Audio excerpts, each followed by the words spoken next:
Kasi hindi po tayo sa familiar sa mga istorya at sa mga kaisipan na tinatalakay dito. Ang pagbasa mula sa aklat ng Eksodo. Nang mga araw na iyon, nang marinig ni Moises ang Panginoon mula sa gitna ng isang mababang punong kahoy, sinabi niya sa kanya, "Pupunta ako sa mga Israelita at sasabihin sa kanilang ako'y sinugo ng Diyos ng aming mga ninuno. Ngunit ano po ang sasabihin ko kung itanong nila kung sino ang nagsugo sa akin?" Sinabi ng Diyos, "Ako'y si ako nga. Sabihin mong sinugo ka ni ako nga, Panginoon ang Diyos ng inyong mga ninuno, ng Diyos ni na Abraham, Isaac at Jacob, at ito ang pangalang itatawag nila sa akin magpakailanman. Lumakad ka na at tipunin mo ang mga lider ng Israel. Sabihin mo sa kanilang napakita ako sa iyo, akong Panginoon ang Diyos ng inyong mga ninuno, ni na Abraham, Isaac at Jacob. Sabihin mong ako'y bumaba at nakita ko ang ginagawa sa kanila ng mga Ehipsyo. Dahil dito, iaalis ko sila sa bansang iyon na nagpapahirap sa kanila.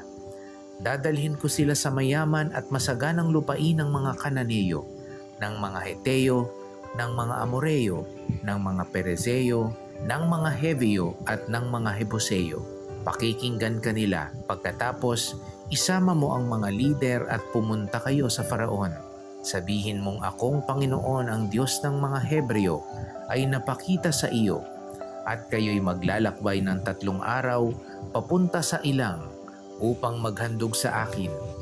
Alam kong hindi siya papayag hanggat hindi siya dinadaan sa dahas. Kaya ipadadama ko sa kanila ang bigat ng aking kamay. Parurusahan ko ang buong Ehipto sa pamamagitan ng mga kababalaghan. Pagkaraan noon, papayagan na nila kayong umalis." Ang salita ng Diyos. Salamat sa Diyos. Sa harap ng punong nagliliyab, ngunit hindi nasusunog, nagsalita ang Diyos kay Moises at pinadala siya sa Paraon, ang hari ng Ehipto, upang payagan ang bayan ng Israel na magsamba sa Diyos. Tinanong ni Moises ang Diyos kung tanungin siya kung sinong Diyos ang nagsugo sa kanya, anong isasagot niya? Tandaan natin na noon ang mga tao ay naniniwala sa maraming Diyos. Kaya ano ang pangalan ng Diyos na nagsugo sa kanya? Nagsabi ang Diyos ng 3 pangalan. Ito ang pagpapakilala ng Diyos kay Moises. Siya ay si ako na si ako. Siya ay ang Diyos ni na Abraham, Isaac at Jacob. At siya ay si Yahweh. Ang salitang Yahweh ay ayaw banggitin ng mga Hudyo. Kaya sa halip na Yahweh, sinasabi nila na Adonai, na nangangahulugan naman na Panginoon. Kaya sa mga Bibles natin, sa halip na Yahweh, binabanggit ang Panginoon.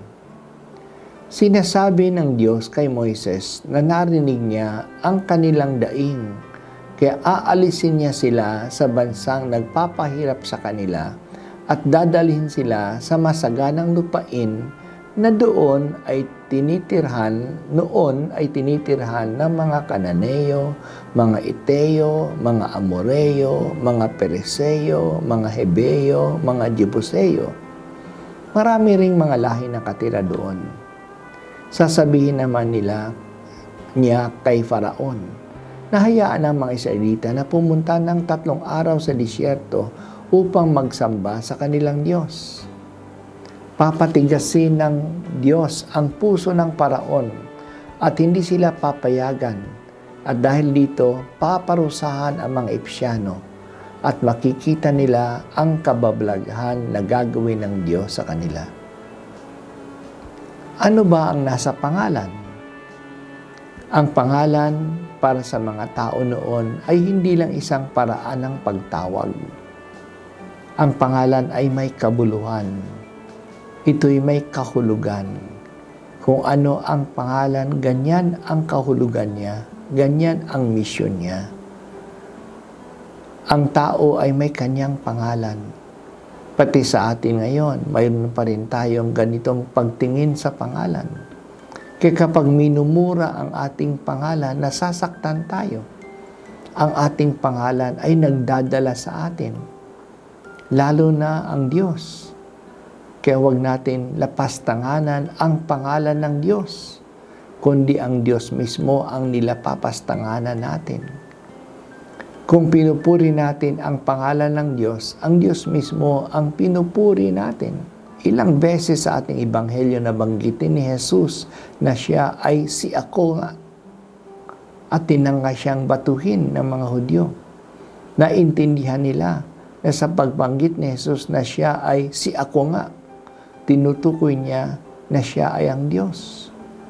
Kaigalang natin ang kagalang-galang na pangalan ni Jesus. Siya ay Diyos na may pangalang higit pa sa lahat ng mga pangalan. Purihin ang pangalan ni Jesus magpakailanman.